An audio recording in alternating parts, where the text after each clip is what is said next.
Okay. So it's always fun to see the comments, and Naomi can copy them into where we can see them, but I can't do that. So I'm always at the same point you are, seeing the comments off to the side. I always find people who can do technology just so amazing. Yeah. It's brilliant. You know, one of the reasons I write biblical fiction is because my ability at technology is more or less at the biblical level. So I'm kind of like the Flintstones, you know, but Yeah. here I am. I get ya. It certainly has come a long way, hasn't it? Right. It Yeah. keeps going along at a faster clip all the time too, and Yeah. right. Yeah. We all have to find the place that fits us and fits for us and works for us. And I know that for me, while I love technology and what can happen and what it can do for us, I also know that I have to be very careful around it and ensure that I have sort of the quiet time that my brain needs and the calming and peaceful sort of daily experience as well. Otherwise, my brain is just going to like go 100 miles an hour and it's not good. Yeah, that's a good point. All right, we are ready to go. Hello, Linda. Glad you joined us. Hello, hello. We're here with Biblical Fiction Aficionados, and we're glad to welcome to our stage Tessa Afshar and, of course, Dana McNeely. We're a couple of housekeeping things as we get going. We do have a couple of giveaways, actually.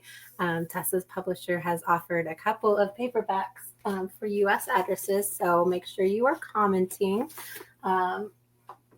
All the comments will get you into the random draw, so make sure you're jumping in. The comments will be live through Saturday, so if you're catching the replay, make sure you're hopping on as well, because there's lots of opportunities to interact. So what else? Dana, do you have any updates in your life? Well, I've slowed down a little on my writing because a very dear friend of mine got colon cancer, and I've been driving her to and from appointments, which has turned out to be such a blessing for me. I feel like the Lord has given me this time to do just what Tessa said, have a little bit of slowdown, a little bit of one-on-one interaction, and the prayer, and seeing the improvements. All that's pretty wonderful. However, I do have this other book I'm working on, which is a departure from my Old Testament trilogy on Elijah and Elisha. This is set in the early temple period, when Jesus is born.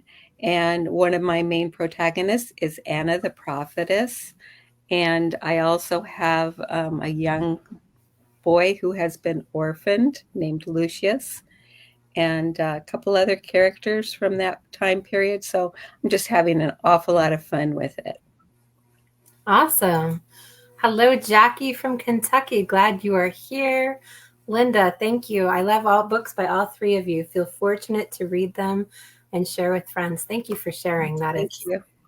That is amazing. We love that so much. Hello, Barb and Demi from California. Glad to have you guys all here. Awesome. So my update for today is my editor says she's on the final pass. And so I'm finally able to get that going. If you've been waiting on that with the Kickstarter, it's coming soon. I promise. Hooray. But learning a lot about, have you heard that phrase, like where you are today with like the struggles and all that is what you prayed about yesterday or previously. So it's just kind of a season of that and excited to see how the Lord will work through that. So. All right. Let's see. Dana, do you want to intro Tessa, or do you want to do the book blurb today? I will do the bio. Okay. Tessa Afshar's award-winning biblical fiction has been on Publishers Weekly, the Christian Booksellers Association, and ECPA bestseller list, and has been translated into 13 languages. Born in the Middle East, Tessa spent her teen years in England and later moved to the United States. Her conversion to Christianity in her 20s changed the course of her life. Tessa is a devoted wife, a mediocre gardener, and an enthusiastic cook of biblical recipes. And you should check out Tessa's lovely website at www.tessaafshar.com. I love that. I love the mediocre gardener. That's. Do you have? I think you've posted on your socials. You've got like container gardens. Is that where you're still at, or what are you? Yeah. I mean, we moved, but we still decided to keep the container garden situation because over here in New England, it's complicated. Most of the people we treat our grass, and so you don't really want to grow a garden in the ground because you've got all sorts of chemicals in there. So I do, but this year we moved. So we moved 10 months ago, and we're still in the midst of it when planting season came. So we did a very minimal garden. But the thing is, once the stuff starts growing, it's just so much fun. And even if you are a mediocre gardener, it's still fun. The fun is super. It doesn't matter whether you are an expert or mediocre. That's what's really fun. That's super fun. Yeah, the enjoyment is always great. So. Well, you get some cold weather back there. Do you have to move those containers to a more protected site during the fall and winter?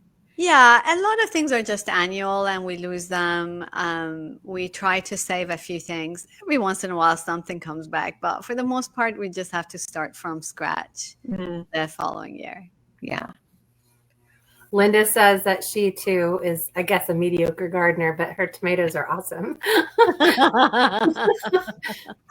That's awesome. Well, Linda, send some our way. I love it. I have a rose bush, 2 rose bushes that I have not killed. So I count that a pretty big win. Yes. My parents were gardeners. It skipped a generation, even cut flowers, wilt in my presence. Oh, no. Well, my bio even says that I'm married to the constant gardener. So I just go strolling outside and admire a lot. Wow, my husband is an awesome gardener. He really is. Yeah, that's lovely. Well, we are talking today about Tessa's latest book, The Royal Artisan. Is it Sazana? Is that how you say her name? Yeah, Sazana. Sazana of Persia creates exquisite pottery that graces Susa's finest tables. But her master, Lord Haman, does not know her secret. Sazana is one of the Jews he has vowed to eradicate. When Haman discovers her true identity, he forces her into indentured servitude. But at Haman's sudden downfall, Queen Esther becomes the new master of the pottery workshop, restoring Sazana to her rightful place. Yet her troubles are not over, as Haman's sons are enraged by his death, and the queen assigns one of her men to root out any threats. Sazana is shocked to discover the identity of the queen's agent is none other than Jadon, the man who left her heart in ruins years ago. But despite his presence, danger still lurks, and when Sazana and Jadon become entangled in the hunt for an ancient artifact, so much more than their own hearts and lives depend on the success of their mission. Congratulations on your new release. This is exciting. Thank you. Yes, the release is officially on November 4th. So I am pretty excited. And hey, look, I have a copy too. See, you're not the only one. And what's really fun, and don't look at my nails, they're in terrible shape. But what's really fun about this is I always thought, because, they send you the cover photo. Yeah. And I always thought of this one as a red cover because of her dress. I just, in my mind, it was a red cover. And then when it came, I realized, wait, the spine is blue, and the back is also predominantly blue. It's really cool. And this is the second book in a series. Right. And the one before it, she's wearing blue. So now they took the blue and they put sort of like the background of the book as blue, and her dress is red. So I'm wondering if in book 3, the spine is going to be red or what. Oh, I don't know, but cool. maybe that just happened. But anyway, so I was like, wait, is this cover red or blue? What would you vote? Red or blue? Red? Oh, I think it's blue with a red. red dress. Yeah, like a couch where everything in the room is earth tones, but has a bright orange pillow. So that's a pop, right? I always think of my cover is red too, and she's not even wearing red. Like, oh yeah, she's wearing a red dress. No, she's not. Red is just such a poppy color too. Yes, yeah. Thanks It's for holding up the first book, by the way. That was great. Oh yeah, they're gorgeous together. Thank you. They're so pretty. They do. Let's see the spines. Are the spines matching? Is that? Well, oh, I do have a spine. Mine is an arc, so it has. It's the same color in the real book, though. It's not cool on the background. Oh, yeah, right. No, it's the same. It's the same color of spine as I can grab one. And then look right here, like it's got the red here. And yes. Destiny shows up in red here. Yeah. Okay. There's a lot that goes into these. A lot of thoughtfulness goes into these designs. I know it's really great when they kind of the spines will tie on your bookcase. So color or even where the lettering comes. So yes, right. Just popping back on here for comments. Barbara loves perennials because they come back year after year. Sounds like she knows what she's doing with gardening. Yeah. Demi says it sounds like an intriguing story. Esther is one of my favorite books of the Bible. Got to add this to my TBR. We were talking earlier. I really think that was like romantic suspense. Like what you did. It's definitely romantic suspense. Yeah. Do the books stand alone or should they be read in order? So, I mean, technically they stand alone, and I've read a few early readers on Goodreads saying I read it out of order and I was fine, which makes me happy. But my writer's heart would say, no, you have to read it in order because so the main thing about this series is it takes place during the time of Esther. But Esther is a support character. Esther is not the main character. You do hear from her through her secret scrolls. And so those are in first person, but they are just kind of here and there. They're not the main part of the book. The main part of the book are 3 women who end up being Esther's special friends. And they have really interesting jobs, at least from my perspective. And we read their stories and we kind of find out about what happens during Esther's time through their stories. Now, in the first novel, you probably have a glimpse of what I would call the classic Esther story much better, because that whole the celebration of Purim and the overcoming of Haman and that last final day, that all happens right at the beginning, like the first third or half of the book. By then, they're done by that final day where the Jewish people are attacked and they are victorious. This one, we find out more about Haman. We find out a little bit about sort of who he is and what he's done and all of that, or why he's so anti-Jewish.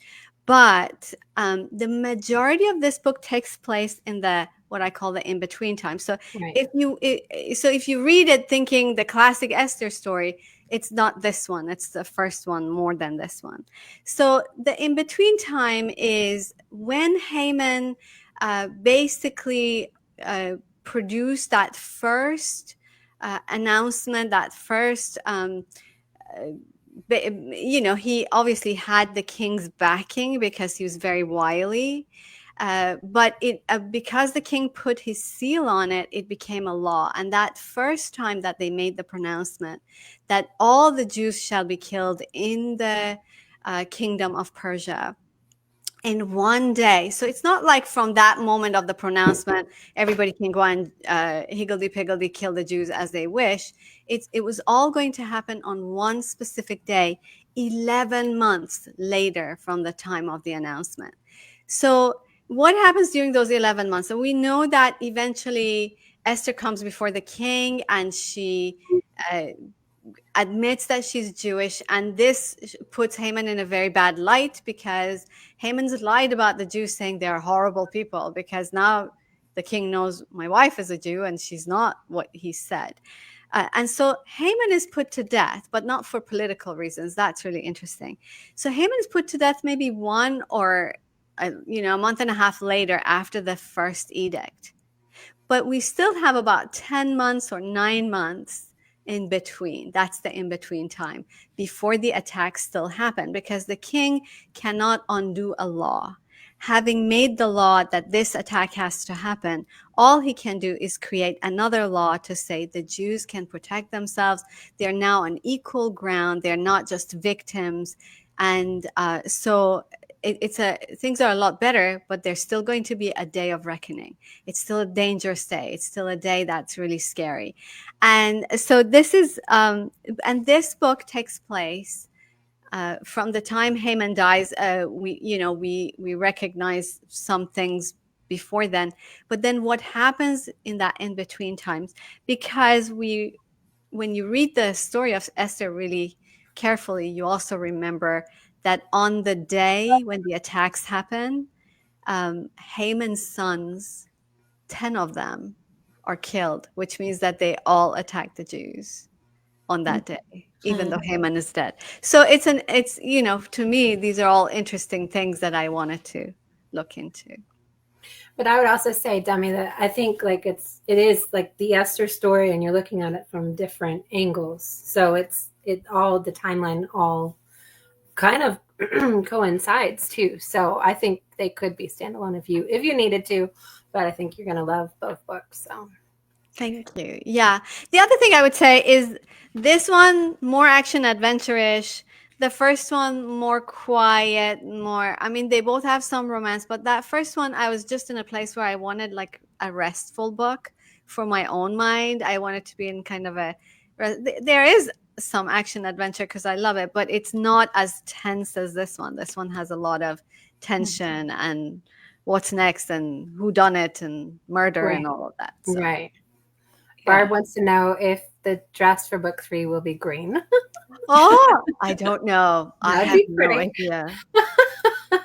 Linda says, I appreciate the effort on the cover, but I would read anything you write. Oh, you're so lovely. Come and have tea with me.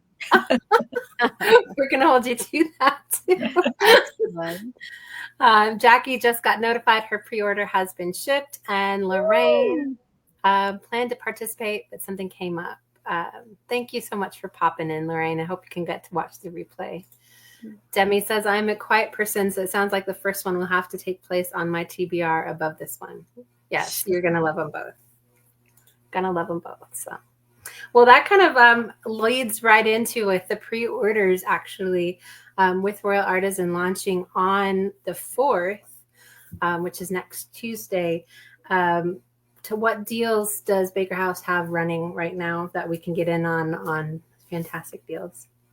So the one deal that I am aware of, and that's the one I'm going to share, but I'm sure they may have other ones. I just don't know about them. But the one that I do know is Baker Book House. If you've never checked out Baker Book House, they do a beautiful job.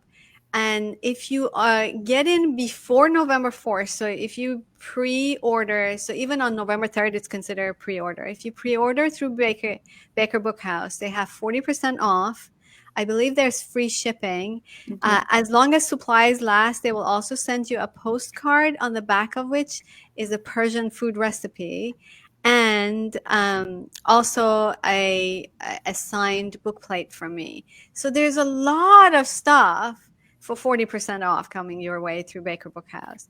And yeah, I believe Amazon has a special as well. In the past, sometimes they're not that kind to come out the gate with a special. They come out the gate with a full price. So this is nice that they have their prices lowered as well. So if you, I don't know about you, but sometimes Amazon I know is very convenient for some people, and that's available as well. Well, and I'll just mention, since we're talking about the first book and the second book, the last time I did a pre-order and I did not have the first book in the series, I went ahead and ordered that first book at the same time, and I believe they still gave me a discount. It wasn't, I think it was 30% instead of 40%, but still a great discount. And they gave me the free shipping because they were shipping the other book free. So that's something to consider. Yeah, You might great consider deal. it too. And I it like takes, how you think, Naomi. I like how you think. I like how you both think. I should. thank you. Yes, I'm giving credit to Naomi. Sorry. Okay. Well, all right. Is it my turn? All right, Yes. here we go. Then it's your turn. I've been talking Now it's just my turn to ask you a question. So we've shared your bio, but please tell us more about yourself. Maybe where you live, which I think we've heard a little, how you spend your time when not writing, and a bit about your writing process, which is very interesting to us all. Oh, thank you. So I live in a cool, beautiful New England, and as I mentioned, we moved 10 months ago. So we're just getting used to this new area. And I was originally born in the Middle East, and but I went to school in England, and that's where my accent comes from. Uh, the past month and a half were kind of crazy interesting in the sense that I had to have a dental procedure, oral surgery, didn't go well. I had to go back in, redo it, take everything out, and it wasn't very fun. And then in the middle of it, I fell and had a concussion. Oh And my. in the middle of it, I think I also had some kind of a viral infection, unless it was all concussion. So I was just sickly and weak and just pathetic. And so I lost about a month and a half of writing, and now I'm writing book 3. I'm in the midst of book 3. So now I'm trying to hasten the process, which doesn't work for, I don't know about you, like, does it work for you when you think I have to hurry, I have to hurry? Does it No, make you actually go faster? Yeah, yeah. It doesn't No. make me go actually faster either. But having lost a month and a half, somehow I'm trying to gain back the time. But of course, there's also this beautiful experience of releasing a new book. Unfortunately, all of this stuff happened right when I would have been organizing and arranging kind of a birthday bash or some kind of online special, and I was just too sick to do anything. I could barely like walk around. So I um, I don't have any special uh, events planned for the birthday of this one. So I'm so delighted that Dana and Naomi are doing this, and other friends who are kind of allowing me to show up on their podcasts and have a chat. But on November 4th, I don't have any plans. So I just pray that God will cover my gap and make it make it work.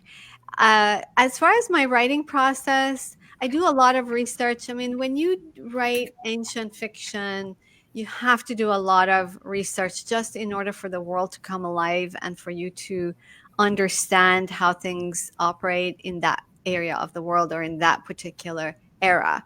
On top of that, I have to do a lot of research in the Bible itself because I don't want to color outside the lines, and I have to clarify that.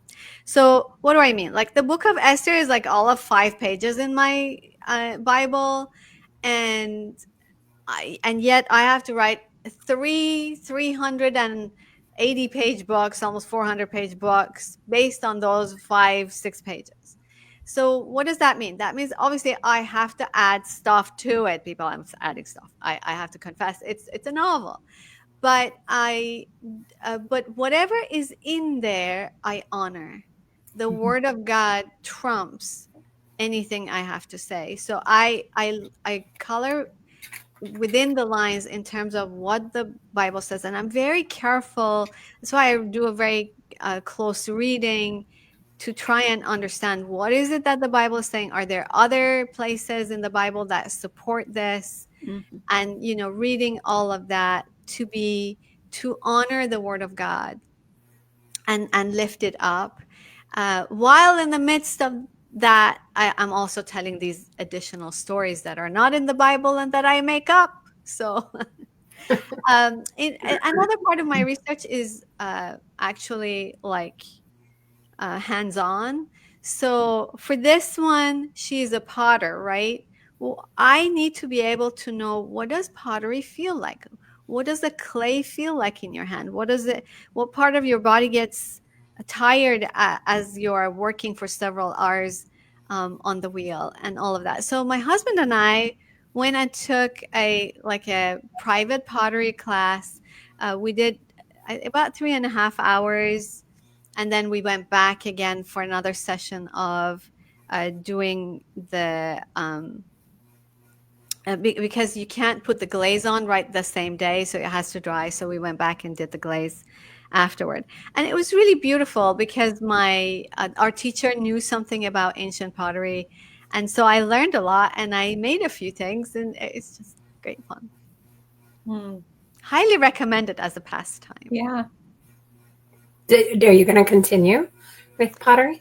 I would love to continue with pottery. Yeah. So I have to, I mean, it was something hubby and I did together. So I'd have to convince him to come back with me and do it. He's much better glazer than I am, and he's much better at coning. Coning is the process of preparing the clay so that it's soft enough and it's ready to be shaped. I can't do the coning to save my life. I kept breaking the tip. But so my pieces are much smaller because I kept wasting the clay. So yes, Demi, I agree. It's very therapeutic. That's fun. Yeah, I can show you a piece. Hold on. Oh, yay. I can show you 2 pieces.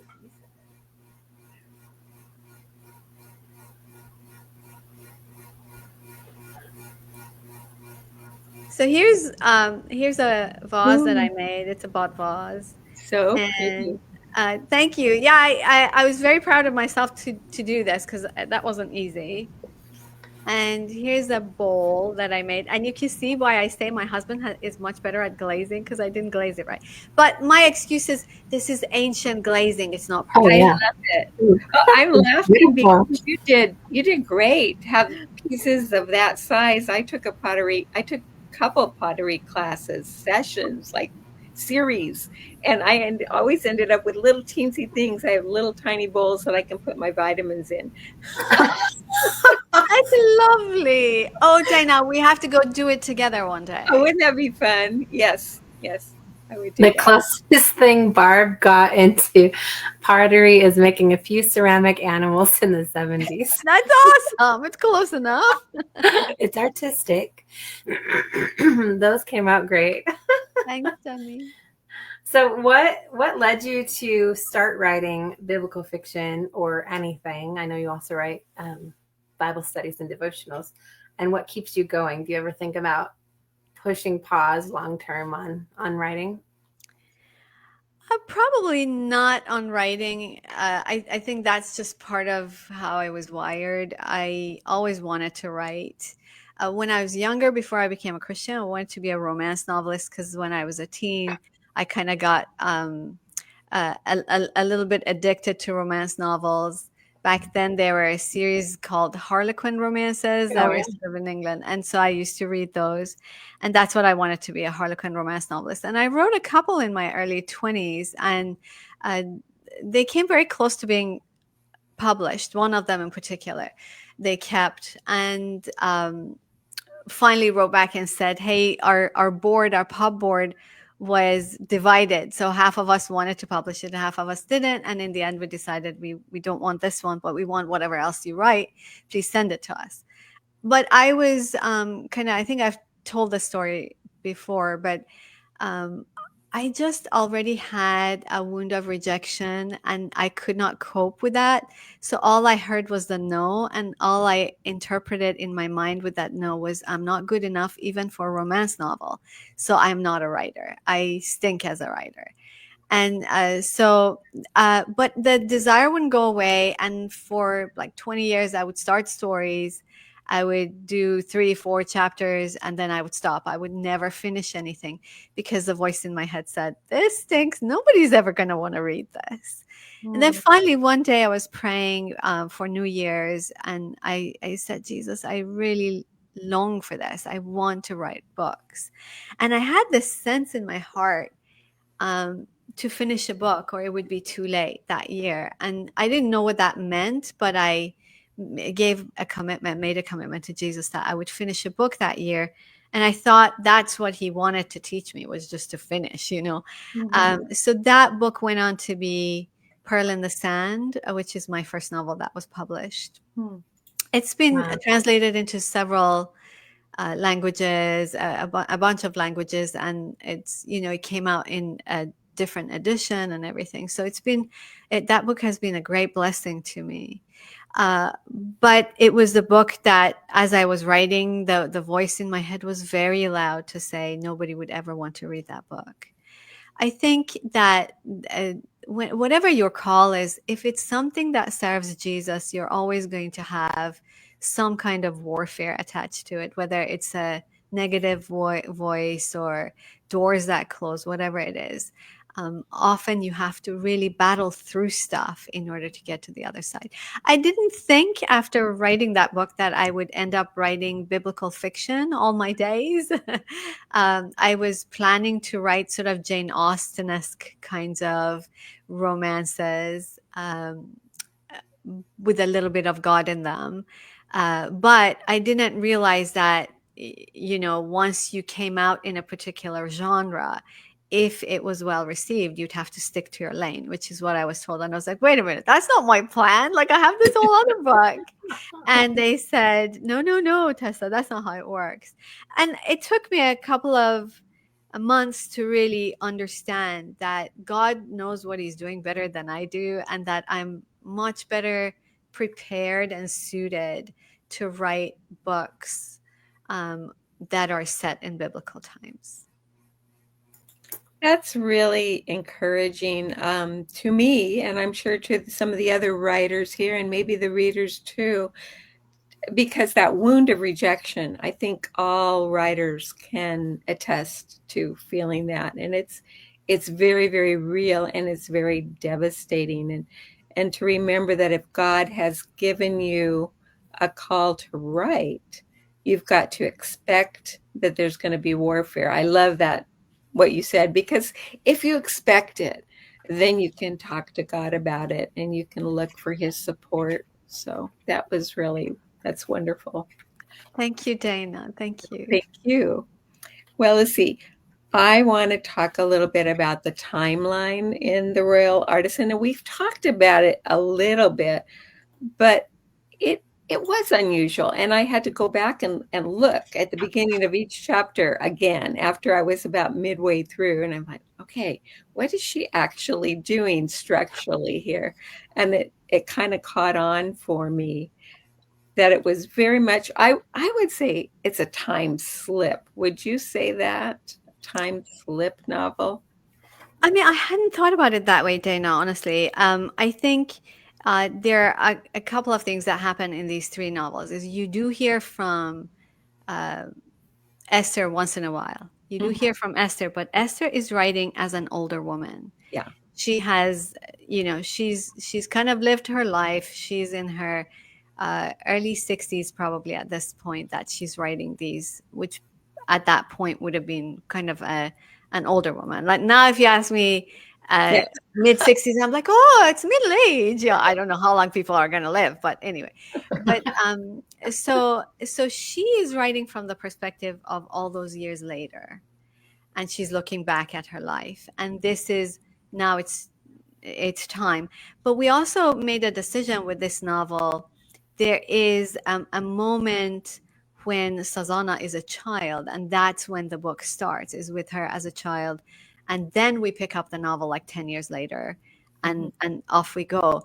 But there are a lot of looking back moments, because this is a second chance at love story. I've always wanted to write one of those where the male main male character uh, who enters into Sazana's life, this is not his first rodeo with her.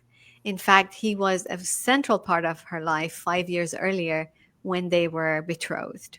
And he breaks the betrothal 5 years earlier. So you also have to go back and look upon those moments. So structurally, it was really a difficult novel to handle and to write because you have forward looking back, you have present looking back, you have back going forward, and it doesn't happen a whole lot. It's not like I'm jumping back and forth every chapter. Most of the chapters happen in the present time. Most of the things are happening in the now, but every once in a while you have this sort of change in just timeline. Yeah. So I guess, you know, the real time slip novels that I've read, there's almost an equal amount in the present and in the past. There's sort of like you're going in these two timelines. I don't consider this a time slip novel because there's no way you can call that equal. The about 85% of the novel takes place in the present time. But there's that 15% where you have these different time zones that Hmm. are undergirding the story. Well, you're right, and I would agree with you on that. That there's not equal time in both, but it's better this way. You've picked just the right thing to do for this story, I think. I think it goes chronologically. It's yes, there's a prologue, and then you go ahead, but then things progress in a very orderly manner. And Mhm. when Esther comes in, it informs the moment that just was before and the moment that is coming. It's really done. It's lovely. It's really great and not confusing. I mean, I was like, what is she doing? Because I hadn't seen it before. But when I really looked at it, it was very, very logical. So good job. Thank you, Dana. Thank you so much. I think I really my brain works in that kind of systematic way. Of like I like chronology. I like to stick to it as much as possible. But sometimes if you are strictly chronological, a book can become quite boring because you have to have a lot of like, oh, and then this happened before. You know, the backstory has to get in there somehow, and backstory can only be powerful if it's like the story right now. So how do you slip that in? Mhm. And some books just need it, you know. But yeah, but I really love that you picked that out, that it was chronological. So well done, you. Kudos to you. Yeah, it's a fun book, really, really enjoyable. So Mhm. I highly recommend everybody get them both the first and the second. You'll want the third then. So So, without spoilers, can you tell us about the characters and their qualities and how they portray maybe the looking back? Is that or other themes in the story? Yeah, so I mean the basic story is that Sazana is a well-known potter in Susa, and she's quite successful. And she works under Sasana because it's a Persian name, but her real name is Shoshana. But because Haman owns the workshop, she has and she was a child when her guardian is hired by Haman. So he knew the guardian had a sense that Haman doesn't like Jews. So from the beginning, she's lived under an assumed identity. And this is one of the places where she connects with the queen, Esther. You know, they both have lived under assumed identities, which comes with certain challenges. And when Haman dies, when you read the Bible, it says that the king gave to Queen Esther some of Haman's property. In some translations, it says property. In some translations, it says house. So I went with the property translation because uh, he probably gave her Haman's house in Susa, but he may have given her other property as well. So this was one of those. And so all of a sudden, Esther becomes the owner of this pottery shop. But they're also aware that with Haman's death, they still are certain shadows that are hanging over that pottery shop. And so, in order to make sure that Sazana remains safe, she assigns the head of her security to Sazana, and that's Jadon. So all three of these characters have what I would call a struggle with an orphan spirit. And by that I mean they sort of, and obviously Sazana and Esther are both actually literal orphans as well. So they've learned it that way. But I've experienced in my own life that even if you're not an orphan, you can, in areas of your life, develop an orphan spirit where you feel like it's all up to me, where you feel like I'm not fathered. I don't have a father who's going to provide for me. I don't have a father who is going to shield me and protect me, who knows me, who will encourage me. You feel like it's all up to me. You feel like it's my strength, it's my wisdom, it's my decision, it's my hard work. It's all up to me. And that's, to me, that's like an orphan spirit. So I wanted to basically look into that. How does that work in all three characters? And my hope is that by the end of the book, all the readers will have a sense of, do I have an orphan spirit? Am I struggling in certain areas of my life where I'm acting as if I'm not fathered by my Heavenly Father, where it's basically down to me? And to be encouraged to remember my Father in heaven is not going to leave me alone. It's not all up to me. And I can trust Him with this area of my life and just feel comforted. Mm-hmm. I love it. I also love all the references to the potter and God being our potter that you find throughout the Bible. But I bookmarked so many spots on like anchoring yourself to the Lord and His Father's Spirit. That resonated with me so much in this season of my life. So. Thank you, Naomi. I have to say, I mean, that was one of the benefits of taking pottery classes. But afterwards, after the book was finished and I couldn't add any more into it, I kept coming up with these pottery metaphors. And I was like, why didn't I put that in? Oh my gosh, that would be so powerful. But so those of you who are potters and you read this book, you're like, like she missed this or she missed that. And you would be totally right.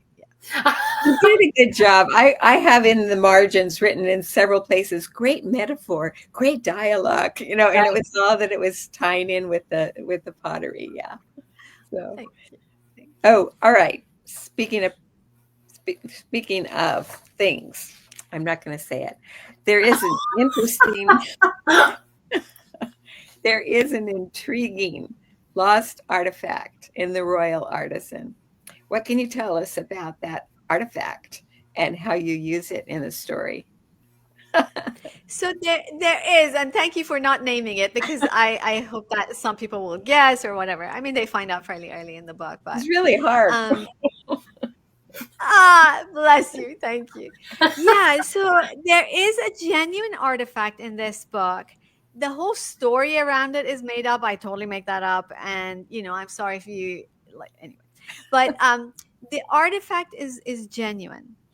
It's one of the most amazing, for me, archaeological artifacts that we have that have survived for 2,500 years.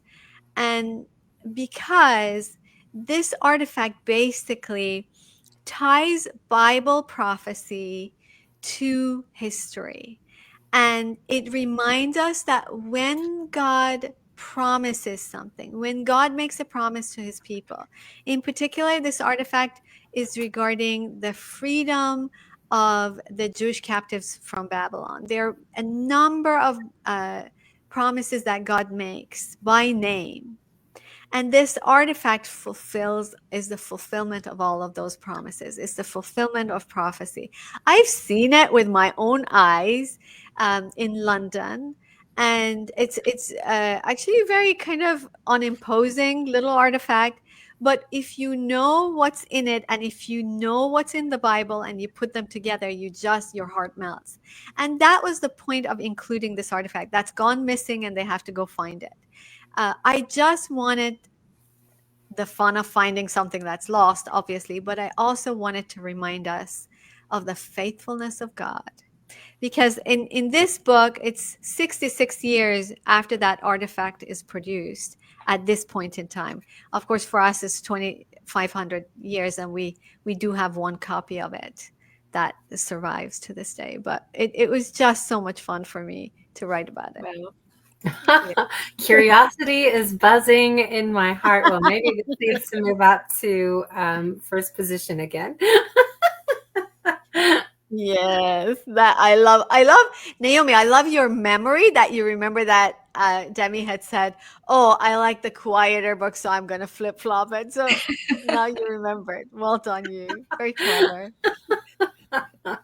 Very clever. So what would be a takeaway that you'd love for your readers to get out of Royal Artisan? So aside from the faithfulness of God that I mentioned and that orphan spirit, there's one third thing that came as a surprise to me, which was there was a conversation that Sazana was having with Esther. Sazana, one of the struggles for Sazana is she's one of those people who can't put her thoughts to words very quickly. Like I can see like you and Dana. No, I really think Naomi, you're pretty good actually at capturing your thoughts. You're quite brilliant. I think you and Naomi and I we're like kind of going blah, blah, blah, blah, and we're going fast and we know what we're saying. We may need some preparation, but we're still pretty good. But there are people who it just takes them a while because they're deep thinkers, and to bring that thought and make sure that it's quite right and it is exactly what they want to say, by the time it comes into their tongue, people like us who are faster, we've taken the conversation, we've run with it, we're on to the next topic. And Right. that's sort of a little bit how Sazana is. And she's speaking to Esther one day, and she basically bemoans that part of her. She says, I wish I wasn't like this. I wish I was made differently.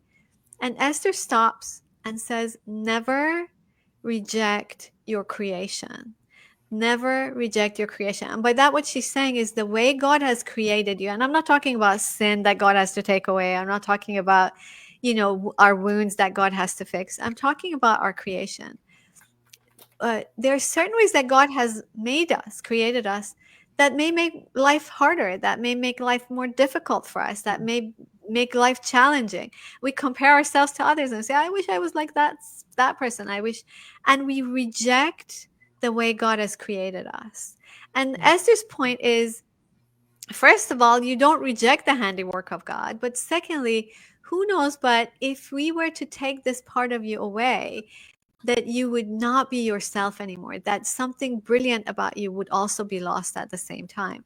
And I just hope that my readers, as they read the book and they get to that part, they kind of can say, my gosh, there are all these parts of me that I reject. Maybe it's physically, maybe it's emotionally, maybe it's just my abilities or my gifting.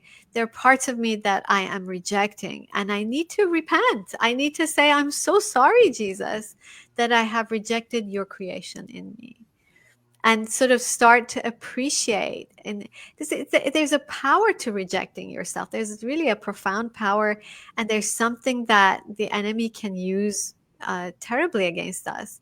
And to be able to say, no, if this part of me is also a creation of God, then I can learn to appreciate it and use it more beneficially for God's kingdom. Oh, that's beautiful. And it kind of reminds me of why we read Christian fiction. It's almost like a Bible study every time you turn the page of a novel. And dare I say, even more so with biblical fiction, I believe. And it's very heartwarming to hear the different things that are coming out of this. So, and you've written a really nice devotional too. I'm trying to think, is it called The Way Home? The Rested Soul. The Way Home is a Bible study on Ruth, Okay. and The Rested Soul is a devotional for those who are struggling with anxiety. But thank you, Dana. That's really lovely. And I do agree that all of us who write biblical fiction, we do it for a reason. Obviously, it's a novel. So we want our readers to be entertained. We want them to laugh. We want them to cry. We want them to have a few swoony moments. At least I do. I mean, that's sort of like, I want them to have that. I want them to be able to escape the world for a moment and all their troubles and go read about somebody else's troubles who maybe is having worse troubles than they ever have. But I want at the end, when they close that book, when they close that novel, to feel like, I don't know how it happened, but I feel so much closer to God. And I feel closer to the me I'm meant to be in God. Mhm. Exactly. Well, is there a question you wish we had asked you, but we didn't? Um, Well, maybe what comes next? okay, What right. comes next? You answer the question you wish we'd asked. Okay, so what comes next is my third novel in the series and the last one, the final one. And here's what's fun about this. And it makes me very nervous also, because the only thing that we hear about Esther's story is the story of Purim, but we don't know what happens to Esther after that. Like, I've always taken it for granted that, oh, like she lives happily ever after, like she stays the queen and whatever. But when you read the book and then you juxtapose it with history, you realize that can't have been the story. And the reason for that is Esther does not appear in her name doesn't appear in any of the records from that time.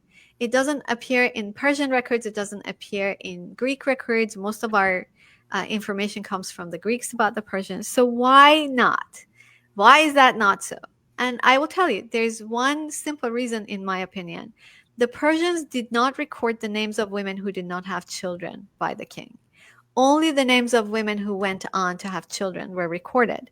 So we think that Ahasuerus, most scholars agree that Ahasuerus is the same person that the Greeks call Xerxes. So it's the grandson of Cyrus the Great.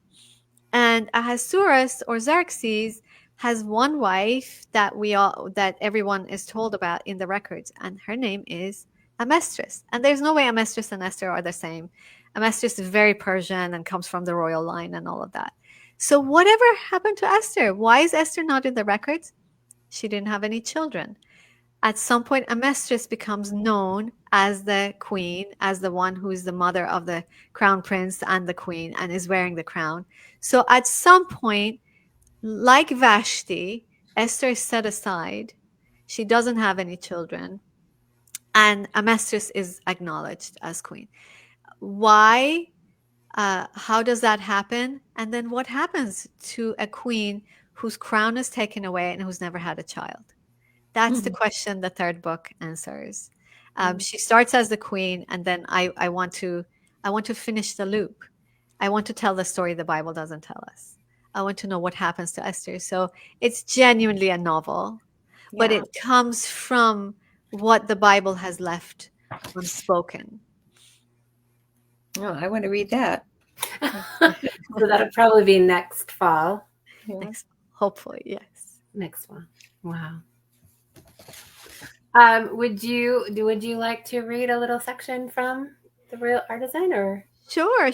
So I'll read just a little section from that very first, from the Secret Scrolls of Esther. And the young woman pleased him and won his favor. Esther 2:9. The 25th year of King Artaxerxes' rule. Let me tell you a secret. Being queen will not fill the empty places in your heart. I arrived at the Persian court on trembling legs, a stranger to its rigid protocols and sharp-edged rules. All the priceless jewels and alluring garments in the world could not chase away the chill of loneliness that plagued me those early days. At 18, I was one of the oldest girls brought into the palace for that absurd competition. For though no one called it that to our faces, we all knew we were contending against one another for the crown. My age and my faith had garnered me enough wisdom to recognize a few things by the end of my first month at the court. My companions in the women's quarters were ruled by their longings. The longing to be the loveliest, the wittiest, the best liked, the most admired. The longing to be chosen, wanted, desired. The longing to be queen of an empire. Longing flowed over the polished marble of the women's chambers like an invisible river, its currents pounding against every wall, demanding fulfillment. But I knew that the way of my companions would lead to discontentment, to disappointment so deep it would swallow them whole. Oh my goodness. Tessa, you should narrate your own books. Oh, thank That's you. a beautiful passage. I love it. Thank you. Thank you so much, Dana. Dana, come and hang out with me for a week. Okay. You know where I am, don't you? Arizona. Oh my, you will freeze here. Yeah. No, actually I can be anywhere, and I'm good with weather. I know how to put on coats. But yeah, I would love to come clear across the country like that. What an adventure. Yes, indeed. Yeah. Okay. All right. Bring Naomi with you. Okay. A Sounds wild good. game. We have to have a writing adventure. Yes. Yeah, just a biblical fiction writers conference or writing retreat or Writing retreat. Yeah. Mini retreat. That would be so fun. Yes.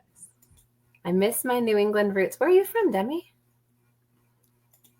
Let us know. All right, if you're just tuning in, be sure that you're commenting. The comments will be open through Saturday. There will be paperbacks, plural, that are given away. So make sure you're commenting and adding in on this. Grew up in New Hampshire. Okay. That's a beautiful area too. It is. It's very lovely. I love New Hampshire. Awesome. And we are going to move into our game section. What we're going to do today is it's guess the Bible character based off of emojis. I'm going to send you off a couple of emojis right on the front of the screen.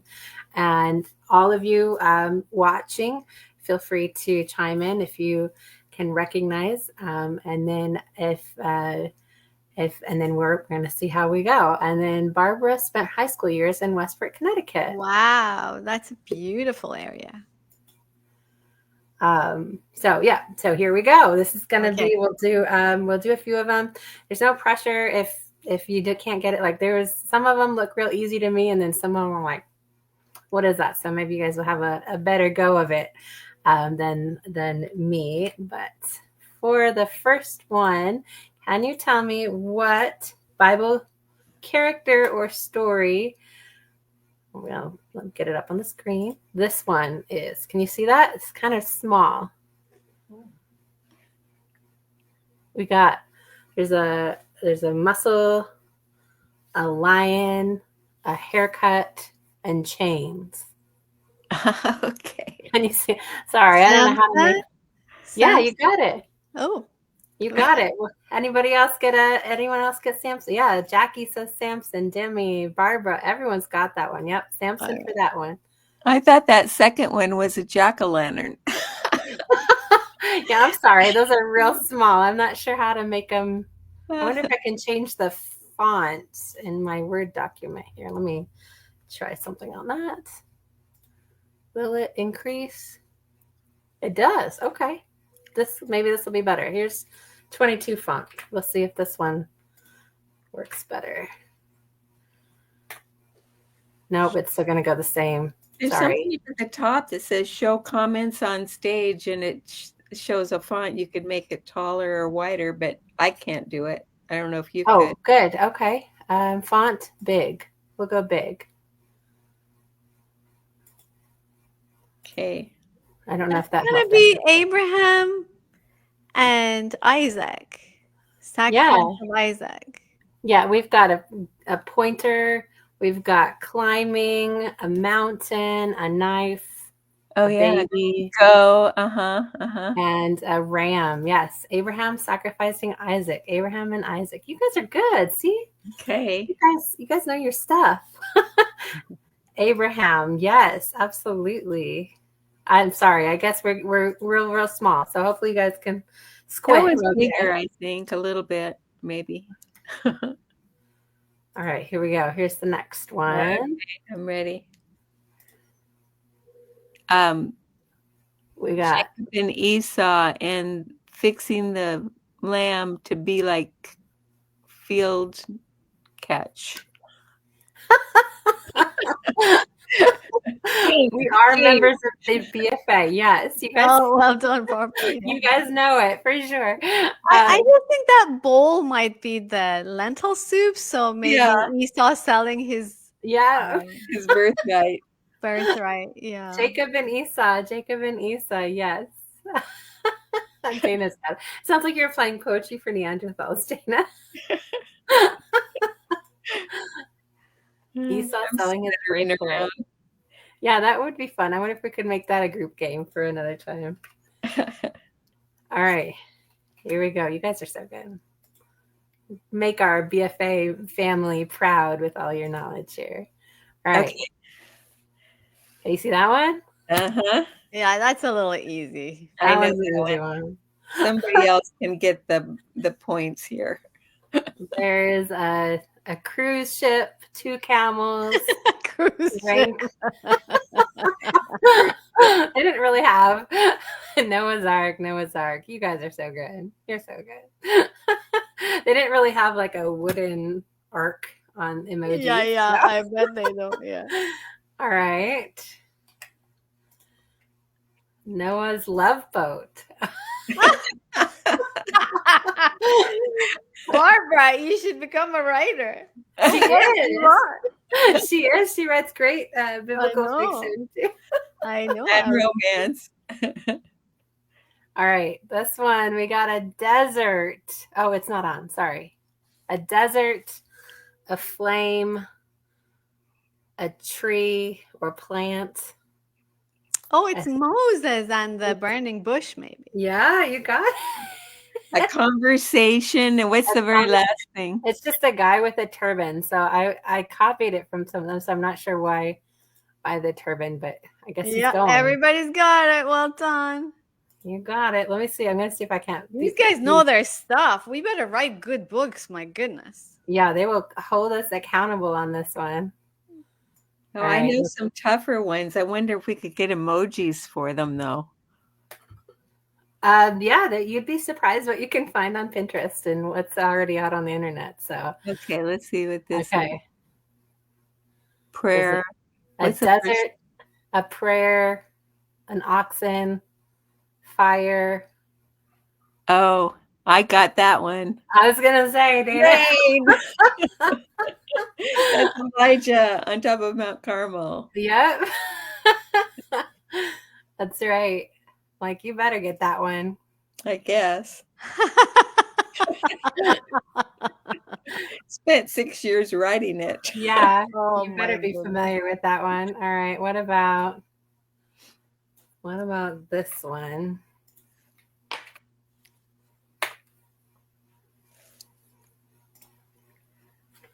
Oh, 2 people and a knife. 2 prego people. 2 pregnant people. Oh, no. A knife, a baby, a king, and another baby. Is that Solomon making a decision about the baby and who's the real mom? Yeah, that's it. Cut the baby in half, and you can have half, and you can have the other half. Like, who would in their right mind would go for that? Solomon and the 2 ladies. Yep, you got it, Jackie. All right, this one. One lady went for it. She must have hated that other woman. Ooh. Solomon. Yeah, the level of jealousy. Gosh. Oh, man. That would have been a miserable place to live, I think. Yeah. All right. What about this? This one should be another easy one. A woman, a Star of David, a skull, a stop sign, a stop sign, and a celebration. I don't know that one. Tessa, do you know this one? Oh, Jackie's here. Jackie's here. Demi's here. Esther. Because we have a queen. She's a queen. A Jewish star. Oh, a Jewish country who's, yes. Death. There's death, but then there's There's stop. celebration because she stops the death, and then there's celebration. That's a good one. Did you come up with these? No, these were I found them online, but I put it in here for today's show for sure. Oh, that's fun. Okay. This is the one. Okay, this is one last one. This is the one that threw me. I'll see if you ladies are all faster than me on this one. If we can even see it, it would be nice. Yeah. Yeah, I'm sorry. I don't know how to make Oh, that. there. I just did the Command Plus thing a whole bunch of times. It works on my laptop. Oh. A chicken, a 3, a man, a cross, a chicken. And before the rooster crows 3 times. Well done, Dana. That was we got very Peter good. on that one. Yeah, my daughter's like, "Oh, Mom, that one's easy." I'm like, Well done. Well done. Dana doing the chicken dance. Let's bring in an old school Peter denying Christ. Peter, you guys are brilliant. Brilliant. I know, they're so good. They're so good. Okay, actually, one more. I got one more. I think this one's pretty easy.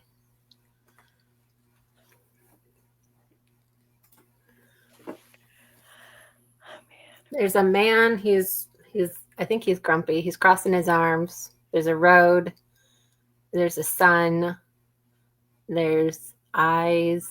And okay. I'm going to make a guess in a minute. Okay. Peter on the road to Emmaus, or on the road to from Paul on the road to Emmaus, yeah. From Saul to Damascus, yes. Damascus, yeah, on the road to Emmaus, yeah. No, I was mixed up, so whoever else said it after me is right. Yeah, Jackie and Demi. Yeah, nice job, guys. Awesome. Well, it's been a great time, and all of you, thank you so much for joining in. We so appreciate you as readers and faithful members of BFA, and definitely call us out if you see something that's you're stumped. It's Saul/Paul on the road to Damascus is this one. Yeah, so I see the bright sun, the bright light, and he showed up at noon. So you're like, wow, noon in the Middle East is really bright sun. And so what is this light that's even brighter than noonday sun? And then, but I just, because the eyes are looking, so I kept thinking, looking, what he's not allowed to look. What is it that he's not allowed to look? Apparently he's looking right at the sun. Yeah. So anyway, yeah. I'm terrible at this, but anyway, it was fun. No, you did good. You said you got nervous some games, but you got most of those. Well, I had fun. Good. Well, we had so much fun with you here, and be sure that you're getting on Tessa's newsletter. You're going to find some great devotionals when she sends out her information as well, and then you get the latest news on the latest update on books. And be sure, if you're coming in for the replay, make sure you're getting those comments in before Saturday, because then you'll be counted into a couple of drawings for a paperback. So happy launch month. Thank you for sharing with us. Yes, we'll count this as your book birthday. This will be your book birthday. Yes, thank you so much. It was really a blessing to hang out with you all, and such a bunch of well-informed, encouraging ladies. Bless you, and thank you, Dana. I thank you for your insightful questions. Naomi, I thank you for your very knowledgeable comments and questions, and also not only doing that, but on the side, doing the technology. Like, bless you. Like, I can't chew and walk at the same time, so you all seem absolutely brilliant to me. I'm going to go back to my Flintstones era life and just admire you from afar. Thank you again. It takes all of us. We all can give in our gifts that we can do. So, well, thank you all for joining us. We're so blessed by you all. Make sure you're getting those comments in, and we will see you around online. Bye. Bye. Bye, everyone.